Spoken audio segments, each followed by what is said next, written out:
तो आज हम लोग फाइटो हार्मोन में हमारा जो सेकंड हार्मोन है, प्लांट हार्मोन जिब्रेलिक एसिड, उसकी बात करेंगे। और सबसे पहले हम लोग डिस्कवरी, डिस्ट्रीब्यूशन और कॉन्जुगेट्स के बारे में बात करेंगे। वैसे ये जिब्रेलिक एसिड की जो डिस्कवरी थी वो बहुत ही वंडरफुल डिस्कवरी थी, क्योंकि इसको सबसे पहले ऑब्जर्व किया था फार्मर्स ने। ठीक है, तो जिब्रेलिक एसिड की अगर हम लोग डिस्कवरी या हिस्ट्री के बारे में बात करते हैं तो बेसिकली क्या हुआ था कि पैडी फील्ड, मतलब जापान के पैडी फील्ड में क्या देखा गया था कि सपोज़ कि पैडी फील्ड है और यहाँ पे इस तरह से कुछ राइस मतलब पैडी लगे हुए हैं, और इसी में से अचानक से ये देखा गया कि कुछ एक प्लांट था जो कि बहुत ही लंबा था। ठीक है, बहुत लंबा था, और उसका सपोज़ कि वो लंबा भी था, टॉल था प्लांट, पेल कलर का था, और साथ में स्टेराइल था। तो ये फार्मर्स ने ऑब्जर्व किया था, जापान के फार्मर्स ने। तो बेसिकली क्योंकि वो भाई फार्मर्स हैं तो उनको इतना साइंस तो लगाना नहीं था।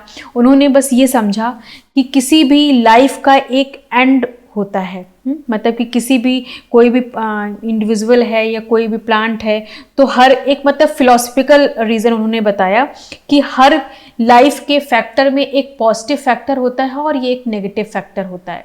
तो उन्होंने इसी तरीके से कि क्योंकि ये प्लांट इतना लंबा है और ये लंबा होने के बावजूद भी ये स्टेराइल था, मतलब कि ये कोई ग्रोथ भी नहीं दे रहा था, तो इसको एक तरीके से फिलॉसफी इसमें दी गई और कहा कि ये नेगेटिव फैक्टर ऑफ लाइफ है।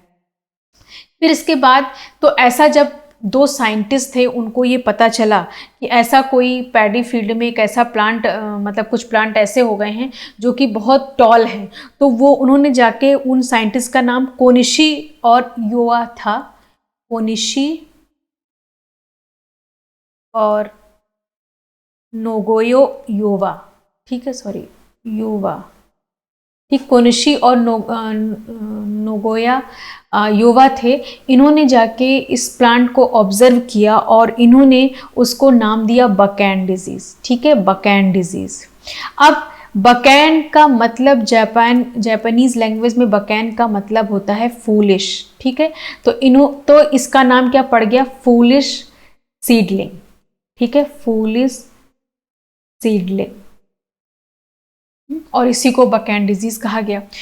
फूलिश सीडलिंग इसको क्यों कहा गया, इसलिए कहा गया क्योंकि प्लांट इतना लंबा भी हो रहा है और लेकिन इतनी ग्रोथ करने के बाद भी, मतलब कि थिन था प्लांट लेकिन टॉल था, थिन भी था प्लांट बट टॉल था। इतना लंबा प्लांट होने के बावजूद भी ये स्टेराइल है, क्योंकि आगे ये कुछ भी इसमें फर्टिलिटी नहीं है, तो इसलिए इसको फूलिश सीडलिंग कहा गया कि इतना बड़ा होने का फ़ायदा क्या है जब आप रिप्रोड्यूस ही नहीं कर रहे हो, मतलब ये उनका सेंस था।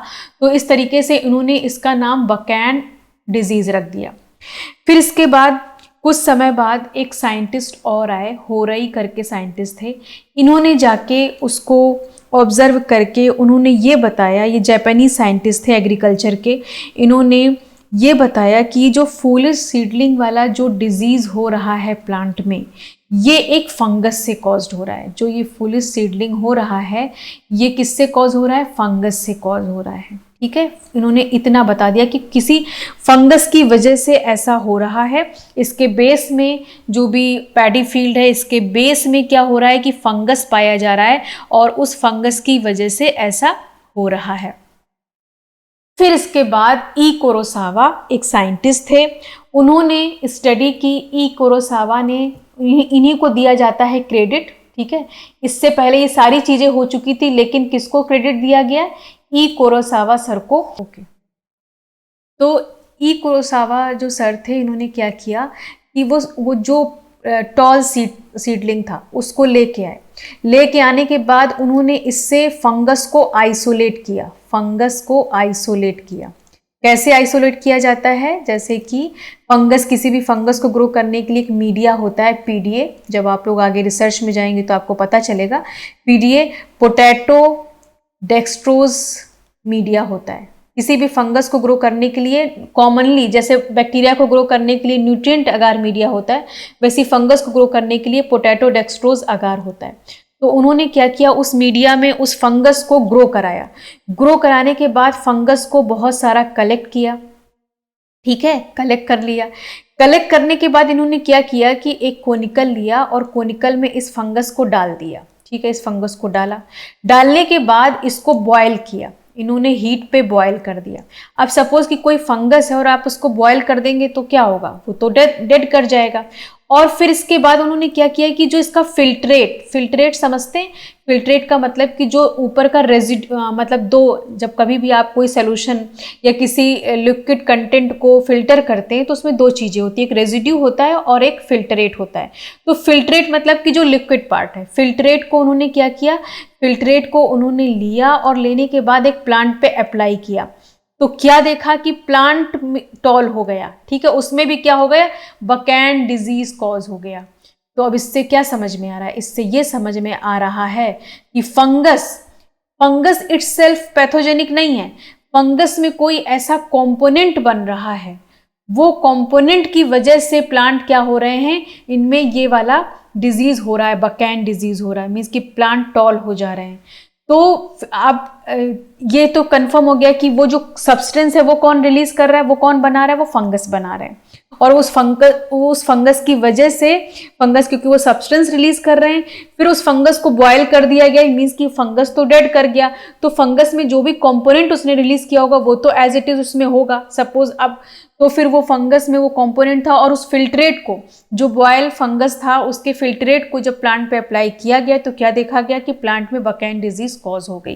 तो इस तरह से स्टार्टिंग में इसका नाम दे दिया गया, क्योंकि जो फंगस था उसका नाम था जिब्रेला फ्यूजेकोराई। तो उसी के नाम से, क्योंकि जिब्रेला फ्यूजेकोराई फंगस से ही वो सब्सटेंस रिलीज किया गया, तो सबसे पहले इसका नाम दे दिया गया जिब्रेलिन ए और जिब्रेलिन बी, ठीक है। इस तरह से इसकी डिस्कवरी हुई। तो ये पूरा डिस्कवरी था, ठीक है। अब इसके बाद हम लोग इसमें डिस्कवरी का ही ये पॉइंट्स लिखे हुए हैं, हम लोग इसको देख लेते हैं। जापानीज पैथोलॉजिस्ट ई कुरोसावा। अब इससे पहले तो बहुत सारी चीजें हुई थी, लेकिन E Kurosawa observe abnormal tall yellow plant which were devoid of seed, मतलब कि ऐसा प्लांट जो कि टॉल भी है, ठीक है, टॉल है, येलो कलर का हो गया था प्लांट, लेकिन उसमें सीड नहीं थे, मतलब स्टेराइल था पैडी फील्ड में। This disease of paddy rice was called bakanae disease. इसको क्या कहते हैं, बकैन डिजीज, जो कि जापानीज फार्मर की वजह से इसका मीन्स की ऑब्जर्वेशन हुआ था, which literally means foolish seedling, ठीक है। तो फूलिश सीडलिंग इसको कहते हैं। The causal pathogen was found to be fungus, ascomycetes group को बिलोंग करता है ये फंगस, और फंगस का नाम क्या था, जिब्रेला फ्यूजेकोराई। तो आपको ये याद कर लेना, जिब्रेला फ्यूजेकोराई, ठीक है। इसका एक और फॉर्म होता है, जैसे कि एक किसी भी फंगस का एक परफेक्ट स्टेज होता है और एक उसका और फॉर्म होता है जिसको हम लोग एसेक्सुअल फॉर्म, तो उसको कहते हैं फ्यूजेरियम मोनिली फॉर्मी, लेकिन आप इसी नाम को याद कर लीजिए।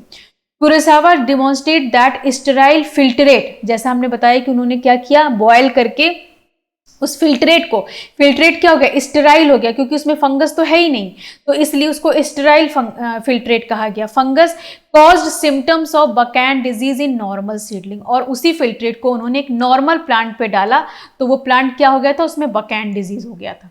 तो इस तरीके से इसकी डिस्कवरी हुई। फिर दो साइंटिस्ट आए, याबूटा और सुमिकी, इन्होंने 1938 में इसको आइसोलेट किया। तो क्रेडिट किसको जाता है जिब्रेलिक एसिड की डिस्कवरी का, ई कुरोसावा सर को, लेकिन इन्होंने आइसोलेट कर लिया था उस हार्मोन को क्रिस्टलाइन फॉर्म में, याबूटा और सुमिकी ने, and named it gibberellin after name of fungus form, क्योंकि फंगस कौन था, जिब्रेला फ्यूजेकोराई। जिब्रेला फ्यूजेकोराई नाम की वजह से उसका वो सब्सटेंस कहाँ से मिल रहा था, जिब्रेला फ्यूजेकोराई फंगस से मिल रहा था, इसलिए उसका नाम जिब्रेलिन रख दिया गया। लेकिन आज की डेट में तो हमें पता है ना कि जिब्रेलिन या जिब्रेलिक एसिड प्लांट में भी पाया जाता है, लेकिन डिस्कवरी उसकी फंगस से ही हुई थी, ठीक। और अभी इस समय more than 135 different gibberellic acid पाए जाते हैं, आइडेंटिफाई किए गए हैं, have been found in all plant along the some fungi. Fungi कुछ फंजाई में पाए जाते हैं, लेकिन सभी प्लांट्स में जिब्रेलिक एसिड पाए जाते हैं, कुछ बैक्टीरिया में भी पाए जाते हैं। और जैसे कि आप यहाँ पे देख सकते हैं, algae, mosses, fern, gymnosperm, angiosperm, तो इन सब में भी ये होता है, क्योंकि ऑल प्लांट किंगडम लिखा है तो सभी में पाए जाएंगे, ठीक है। तो इस तरीके से इसकी डिस्कवरी हुई। अब जिब्रेलिक एसिड होता क्या है? जब हम आपको टर्पीन्स पढ़ा रहे थे तो हमने आपको वहां पे बताया था कि जिब्रेलिक एसिड क्या होता है, डाइटर्पीन्स। डाइटर्पीन्स का मतलब 20 कार्बन एटम, ठीक है, 20 कार्बन एटम। और जब 20 कार्बन एटम है तो कितनी आइसोप्रीन यूनिट होंगी? 4 आइसोप्रीन यूनिट होंगी, ठीक है, 4 आइसोप्रीन यूनिट होंगी। अब इसके बाद यहाँ पे ये आप देख रहे हैं कि इसको क्या कहते हैं, एंट जिब्रेलिन स्ट्रक्चर इसमें होता है। अभी हम आपको बताएंगे कि इसमें एक एंट जिब्रेलिन स्ट्रक्चर होता है, जिसकी वजह से ये मतलब जो इसका बेसिक स्ट्रक्चर होता है। Gibberellins are large class of molecule, in fact more than 135 have been now identified in higher plant and fungi. Only few of these are biological active in their own right. कहने का मतलब ये है कि आज की डेट में हमें पता है कि 135 जिब्रेलिक एसिड आइडेंटिफाई किए जा चुके हैं। और आइडेंटिफाई जैसे आपको नाम मिलेगा GA1, GA2, GA5, GA7, तो इनके नाम जो हैं जिस तरह से ये आइडेंटिफाई किए गए उस तरह से उनके नाम रख दिए गए हैं, मतलब उनका नंबर उसी तरह से, क्योंकि स्ट्रक्चर तो सबका सेम है, 20 कार्बन एटम के ही जिब्रेलिक एसिड होते हैं।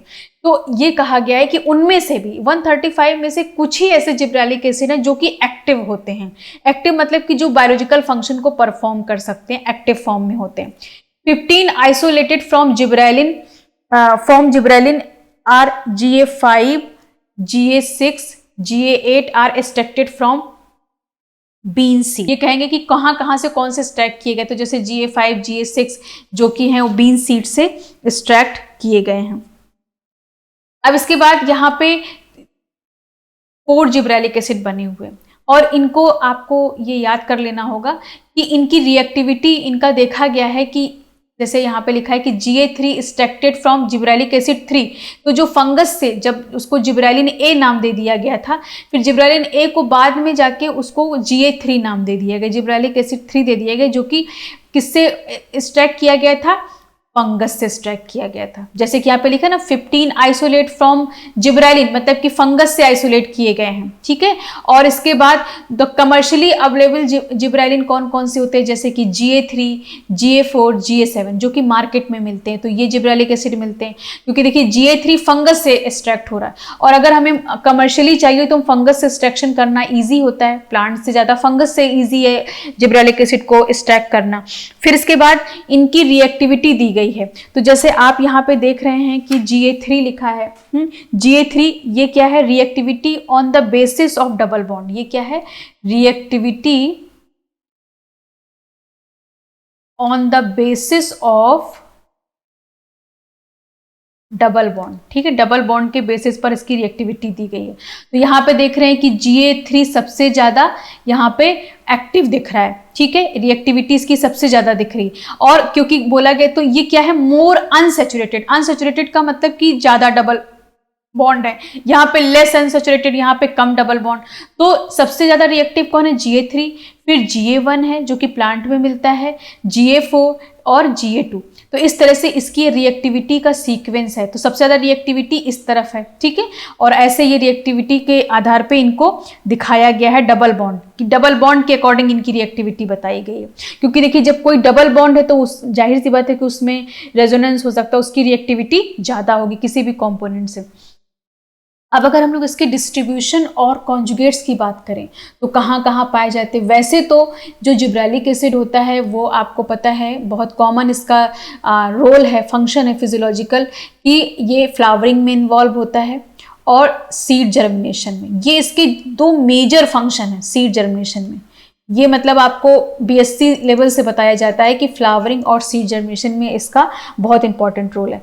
तो लेकिन इनकी डिस्ट्रीब्यूशन अगर देखे जाए तो डेवलपिंग सीड में, क्योंकि भाई सीड में जर्मिनेशन करने में हेल्प करते, तो developing seeds, fruits, almost young expanding organ, bird embryos सब जगह पे पाए जाते हैं। अब इनकी अगर हम लोग कॉन्जुगेट्स की बात करें तो जिब्रेलिक एसिड को ग्लाइकोसाइड कॉन्जुगेट्स बनते हैं, ठीक है, ग्लाइकोसाइड्स के कॉन्जुगेट्स बनते हैं storage form of GA in mature seed.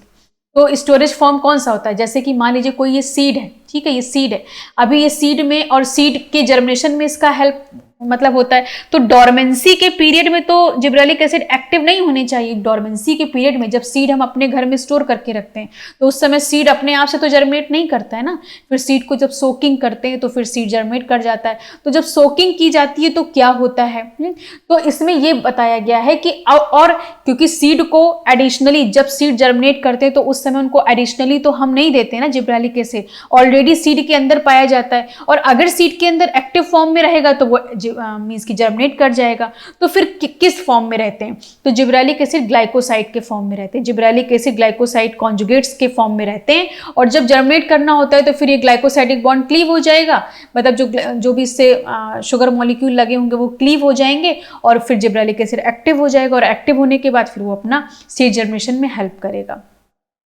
GA liberated from conjugated form by the glycosidase। तो एक ग्लाइकोसाइडेज एंजाइम होता है जो कि इस बॉन्ड को क्लीव कर देगा और फिर इस तरीके से फिर क्या होगा कि वो एक्टिव फॉर्म में आ जाएंगे। अब यहाँ पे देखिए स्ट्रक्चर दिया हुआ है, ठीक है, तो ये हमने आपको बताया। अब स्ट्रक्चर आप देख लीजिए, ये एक एंटकोरिन होता है इसका, क्योंकि एंटकोरिन से ही बनते हैं। जब हम आपको इसकी सिंथेसिस बताएंगे तो एक मॉलिक्यूल बनता है एंटकोरिन, ठीक है। ये एंटकोरिन का स्ट्रक्चर है, ये केमिकल स्ट्रक्चर है एंटकोरिन का। इस एंटकोरिन से ही फिर एक बनती है जिब्रेलिन स्ट्रक्चर बनता है। जिब्रेलिन स्ट्रक्चर क्योंकि जिब्रेलिक एसिड है तो यह जिब्रेलिन रिंग भी उसको कह सकते हैं, ठीक। तो यहाँ पे ये जिब्रेलिन रिंग कितने हैं, 20 कार्बन। यहाँ पे देखिए 1 से लेके 20 तक पूरा यहाँ पे कार्बन लिखा है। ये 4 रिंग स्ट्रक्चर है, A B C D। यहाँ पे आपको 4 रिंग स्ट्रक्चर दिख रहा है। तो इसको बोलते हैं टेट्रा कार्बोक्सिलिक कंपाउंड, ये बोला जाता है टेट्रा कार्बोक्सिलिक कंपाउंड। और इसके बाद फिर अब ये स्ट्रक्चर बना है GA1 का और ये बना है GA3 का। अगर आप GA1 और GA3 के स्ट्रक्चर में देखें तो पूरा स्ट्रक्चर सिमिलर है। डिफरेंस कहाँ है, यहाँ पे देखिए डबल बॉन्ड है GA3 में, ठीक है, और GA1 में क्या है, यहाँ पे कोई बॉन्ड नहीं है। तो जैसा हमने रिएक्टिविटी के भी अकॉर्डिंग बताया था कि जिब्रेलिक एसिड 3 ज्यादा एक्टिव होते हैं, ठीक है, ज्यादा रिएक्टिविटी होती है इनकी और इनकी रिएक्टिविटी इनसे कम होती है। जिब्रेलिक एसिड 3 की रिएक्टिविटी हमने क्या बताई थी, ज्यादा है GA1 से। तो क्यों है, क्योंकि जिब्रेलिक एसिड 3 के पास क्या एक डबल बॉन्ड है और इसके पास वहां पे डबल बॉन्ड नहीं। बाकी पूरा का पूरा स्ट्रक्चर सिमिलर है, सिर्फ एक बॉन्ड की वजह से ये जिब्रेलिक एसिड 3 बन गया है और ये जिब्रेलिक एसिड 1 बन गया है। अब इसके बाद जो जिब्रेलिक एसिड 3, इसका अगर हम लोग इमीडिएट प्रिकर्सर कहें, मतलब कि 2 तरह के प्रिकर्सर होते हैं। एक प्रिकर्सर होता है जो इनिशिएट करता है किसी भी पाथवे की सिंथेसिस में, और एक होता है इमीडिएट प्रिकर्सर, मतलब कि जब वो एंड प्रोडक्ट जो वो मॉलिक्यूल बनने वाला है उससे जस्ट पहले कौन सा मॉलिक्यूल इन्वॉल्व है उसको कहा जाता है इमीडिएट प्रिकर्सर। तो इमीडिएट प्रिकर्सर जिब्रेलिक एसिड का क्या होता है, कॉरीन होता है। अभी हम आपको आगे बताएंगे, जब इसकी सिंथेसिस बताएंगे तो क्या होता है, कॉरीन होता है।